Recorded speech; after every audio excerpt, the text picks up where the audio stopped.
All right. Second essay video. Doing it like the last one, just reading it off for you. Hope you like it. A man in the times of JC. There I was, a humble man on the side of the road that led into Jerusalem. Out of nowhere, this man came riding into town on a donkey.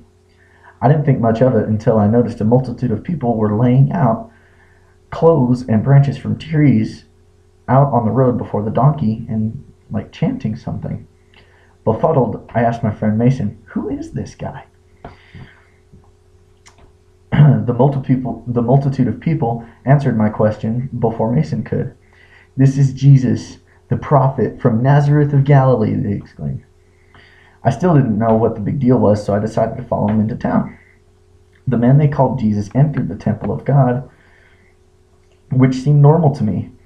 After all, where better for a prophet to be than in the temple? Mason and I suddenly saw a ton of people rushing out of the temple. Curiosity struck us, and we decided to enter the temple to see what was going on. As soon as we entered, we saw Jesus overturn a table that the money changers and dove sellers were using. Then he exclaimed, "It is written, my house shall be called a house of prayer, but you have made it a den of thieves." In awe, Mason and I, almost in unison, said, "My house?" People of many ailments, including the blind and lame, came to him for healing. Being skeptics, Mason and I thought these people were wasting their time. We freaked out when he actually healed these people.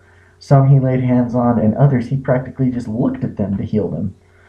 While the priests and the scribes were indignant, Mason and I had no doubt in our minds that we wanted to devote every minute of the rest of our lives following and learning from this man.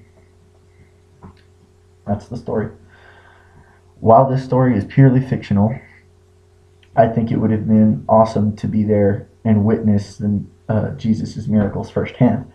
The scripture I used in the telling of this story was Matthew 21:7-15, out of the New King James Version Bible.